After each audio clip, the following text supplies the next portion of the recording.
Ma'am, like I said, you made your bed, now you gotta lie in it. I do appreciate the story, I do. But you never loved your husband. You never loved that man. That is so unfortunate. Subject: I lost my husband after asking for an open marriage while he was on bed rest. Part 1. Dear True, I never thought I'd be writing you, but here I am.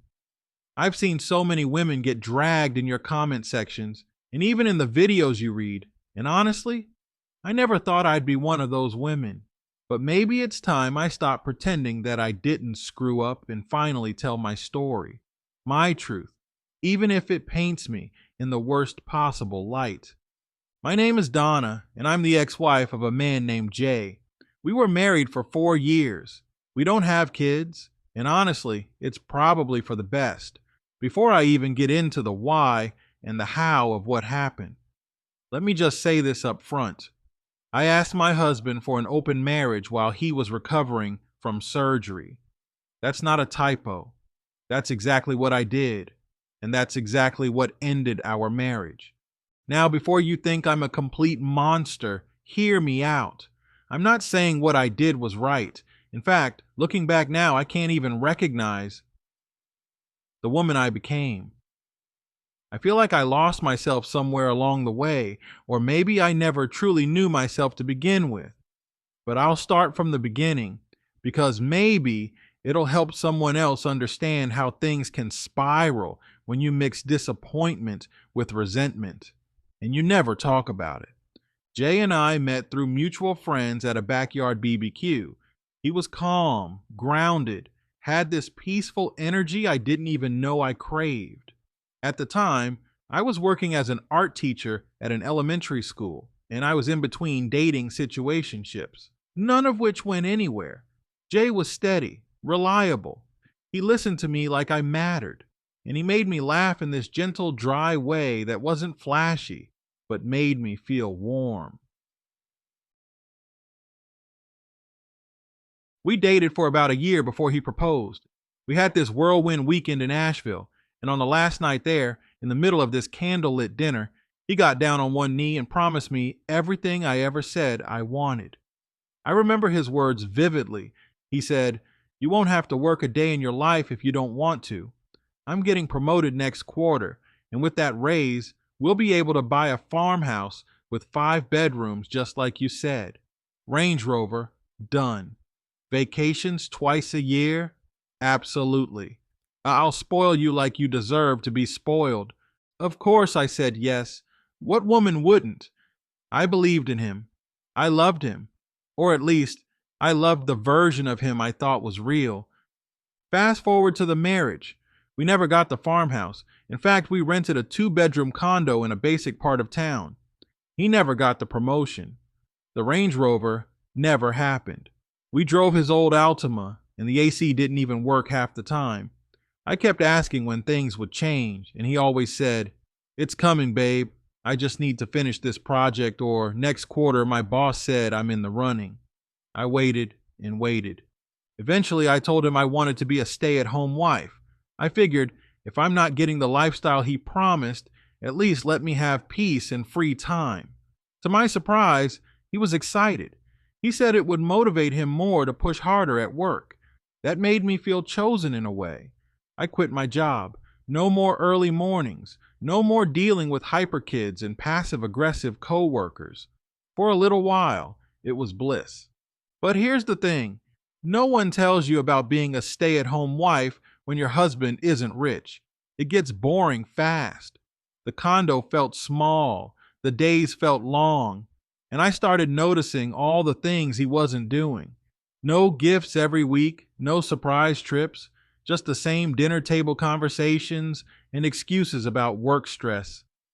I started scrolling more, watching TikTok lives, living vicariously through other people. That's when I found him, the guy. I won't say his name, but if you've spent any time on TikTok, you've probably seen his face. Smooth, confident, always traveling. One day he's in Dubai, the next he's in Paris.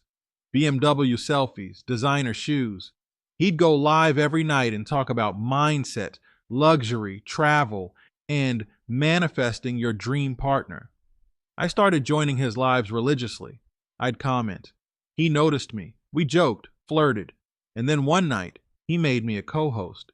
That felt like a spotlight had been put on me. People in the chat started following me, and suddenly I felt seen, desired, special. It wasn't long before we started messaging privately. I won't sugarcoat it. I caught feelings. Fast. He represented everything Jay wasn't. Bold, rich, spontaneous. It was like being 22 again, swept up in a fantasy. I told myself it was harmless, just chatting, but I was lying to myself. Around this time, Jay had to have surgery. Nothing life-threatening, but serious enough that he needed a few weeks of bed rest and help around the house. When he told me, my first thought wasn't concern. It was, I don't want to deal with this. That was my wake-up call. I had zero sympathy. None. I didn't want to take care of him. I didn't want to make soup or fluff his pillows or help him to the bathroom. And that's when I knew I didn't love him anymore. Or if I did, it was buried under years of disappointment. I called his brother and told him I was overwhelmed. I asked him to take Jay to the hospital and pick him up afterward. I told myself I wasn't a nurse, that I didn't sign up for this. His brother agreed. He's always been kind. Jay came home from the hospital, bandaged and exhausted, and I barely looked up from my phone. The guy from TikTok was live, and I was busy in the comments. Then came the fight. Jay asked me why I was so cold. I told him the truth, but with venom. I said I was stressed. I said he lied to me about money. I said, if you had the money you promised, we could hire a nurse and I could be sipping margaritas on a beach while you recover.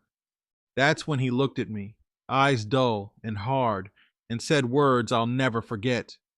We're getting a divorce. I didn't fight him. I didn't cry. I left him there in that bed and went straight to my sister's house. Told her everything. She was horrified. She forced me to go back and check on him. By the time we returned, his brother had already moved into the condo and was caring for him. He gave me a look that said I wasn't needed.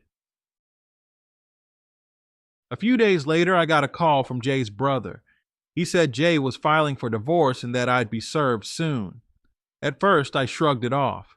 He'd calm down. He always did. But this time, it was different. When the papers came, it hit me like a ton of bricks. That was when I realized I did love Jay. I just didn't know how to value a steady, decent man because I was blinded by fantasy. I tried calling him. No answer. I went to the condo. My key didn't work. He changed the locks. I scrambled. Found a lawyer who told me all the things I wanted to hear. You were a stay-at-home wife. He'll have to pay you spousal support for life. I held on to those words like gospel. We filed our response, sent our demands. But Jay wasn't working anymore, not for the foreseeable future at least. The surgery took a toll. He needed months to recover and likely wouldn't return to his high-stress job. The judge sided with Jay. My lawyer was blindsided, but the court didn't care about promises. They cared about facts. Jay wasn't working. I had a degree and prior work experience. They said I could find work easily. Easily? With an art degree? I tried going back to the elementary school I worked at. They discontinued art classes due to budget cuts. I searched everywhere. Put in applications at hobby stores, galleries, anywhere that would take me. Nothing. Meanwhile, I watched Jay thrive from a distance. His brother helped him recover. He got back in shape. Took a job consulting remotely. I heard through mutual friends that he started seeing someone, a nurse, ironically. And me? I was couch hopping between my sister's place and a friend's spare room. I had no income, no job, no support, just memories and regret. This is only part one of my story. There's more to tell, how I've been surviving since the divorce, the moments I broke down, and how Jay's life has only gone up while I'm still struggling to find my footing. If you want to hear more, let me know, and I'll send part two. Sincerely, Donna. Subject: My divorce from Jay. Part 2. Hi again. Thank you so much for replying to my first email. Honestly, I didn't think you'd even read it, let alone accept it for your channel.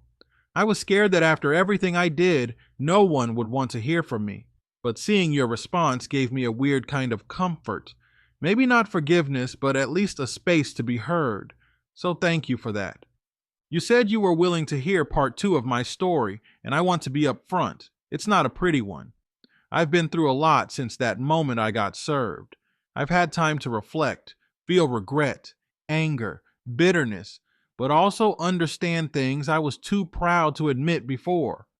So, here's what happened after the divorce: the empty apartment and the realization. The day after I was served, I showed up to the condo with this idea in my head that I'd talk to Jay. I thought maybe we could work something out, or at least have a mature conversation. But when I got there, my key didn't work. His brother answered the door and just looked at me like I was a stranger. I asked if Jay was home, and he didn't even answer. He just shut the door in my face. I stood there for a minute, not knowing what to do. Then I walked down the stairs slowly, and I remember looking at my reflection in a car window and thinking, what the hell have I done? That was the moment it started to hit me.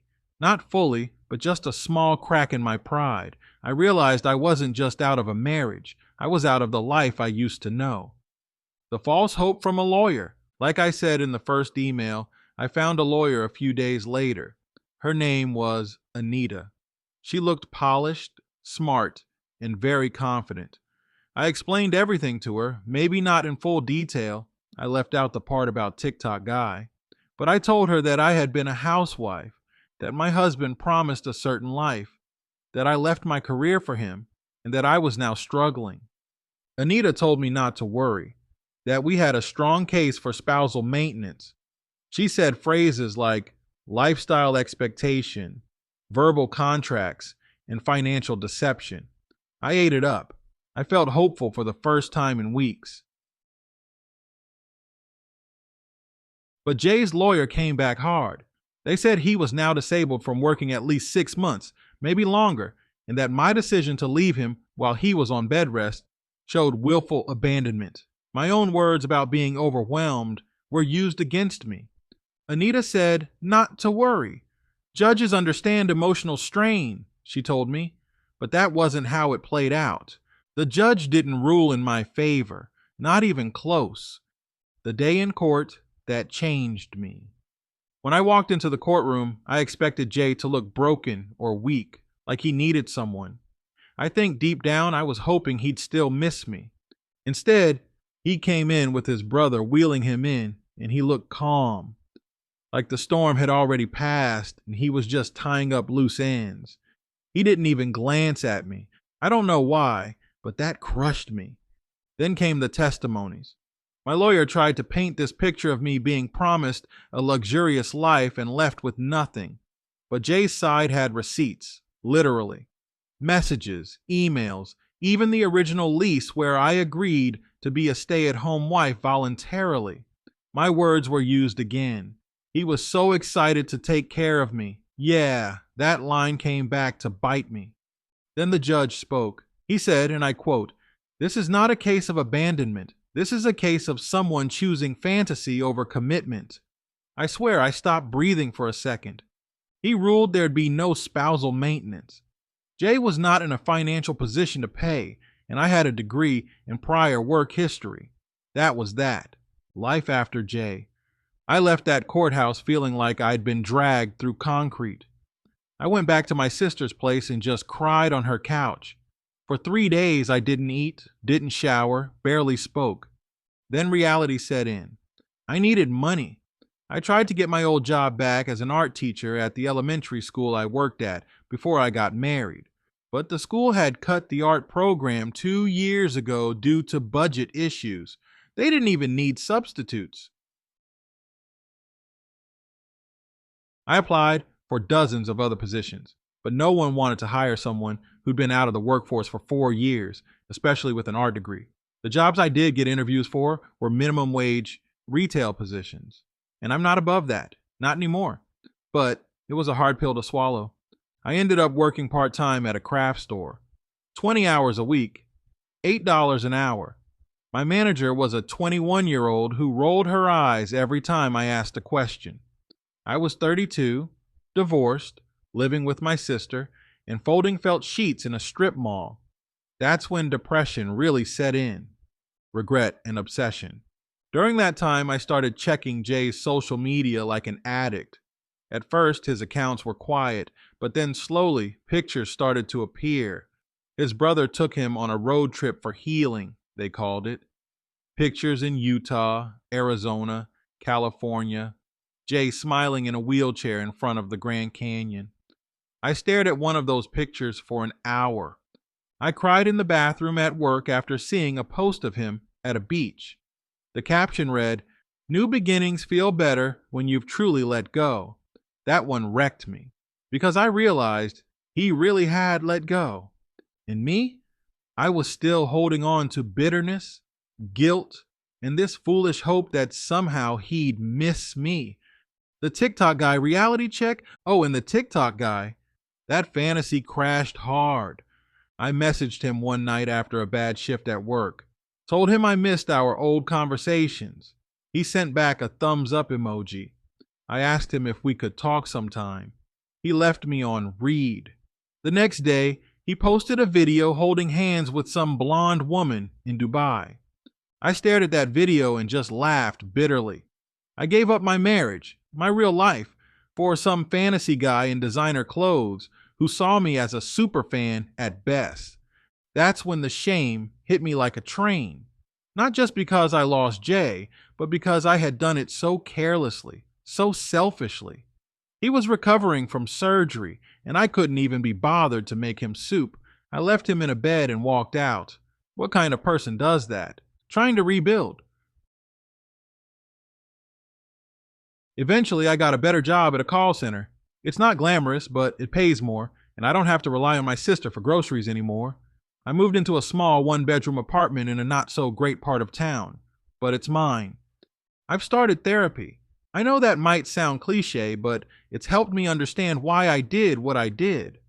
I grew up in a home where love was all about gifts and gestures, not service or sacrifice. When Jay stopped delivering the fantasy, I treated him like he broke a contract. But that's not how marriage works. I see that now. I also realized I was never patient. I wanted the Range Rover, the farmhouse, the vacations, but I didn't want to be part of the grind to get there. Jay was working hard. He just wasn't flashy. I confused his quiet love with failure. Running into Jay one more time. A few months ago, I ran into Jay at a pharmacy. I almost didn't recognize him. He looked healthy, had lost weight, and was walking with a cane, not a wheelchair. He saw me but didn't say anything, just nodded. I froze. Then I smiled and said, "Hi." He looked at me for a second and said, "Donna, that's it." I asked him how he was doing. He just said, "Better, really better." Then he paid for his items and walked out. I wanted to say so much. "I'm sorry, I miss you. I was wrong," but I couldn't. I stood there holding my little basket of shampoo and toothpaste and watched him leave again. What I've learned the hard way. I learned that love is more than grand promises. It's more than TikTok dreams and perfect vacation photos. It's in the ugly days, the hard moments, the times when you don't feel like loving someone, but you choose to anyway. Jay loved me like that. I just didn't recognize it until it was gone. I also learned that pride is a cruel master. It stopped me from admitting I was wrong, from being vulnerable, from saying I needed help when I really did. And maybe the harshest truth? I didn't deserve Jay, not the way I treated him. And that realization doesn't make me feel stronger. It humbles me every single day. Should I share more? Anyway, this email is already long, and I know you get hundreds of these. I just wanted to say thank you again for giving me the space to tell my story. Maybe someone else will hear this and make a different choice before it's too late. There's more to the story if you want it. A lot has happened since I ran into Jay. I've tried to date again. I've had meltdowns. I even considered trying to write Jay a letter. I don't know if I'm ready to forgive myself, but maybe sharing helps someone else avoid the same path. Guys, think twice, man. Know who you're getting involved with, and don't be making a ton of promises to someone just to get them. I like her so much. I'm so attracted to her. I'm going to tell her everything she wants to hear. Don't do that. Why? You're setting yourself up for failure. What are you thinking? So, all right, well, I'm going to tell her all these things and I'm going to make it happen. And okay, when you don't make it happen, then what? Dude, she married him for the wrong reasons. She married him because she thought she was going to get all this fancy stuff. He was going to spoil her, and she learned the hard way. And when he was down on bed rest, she had no interest in taking care of him. She didn't care. She did not care about that man. Guys, if you're going to get married, marry the right one. Guys, let me know what you think about this in the comments. If you want to send in the story, send it to truestorynation@gmail.com. Here, I'll put it on the screen. That is truestorynation@gmail.com. I'm going to catch you guys at the next one.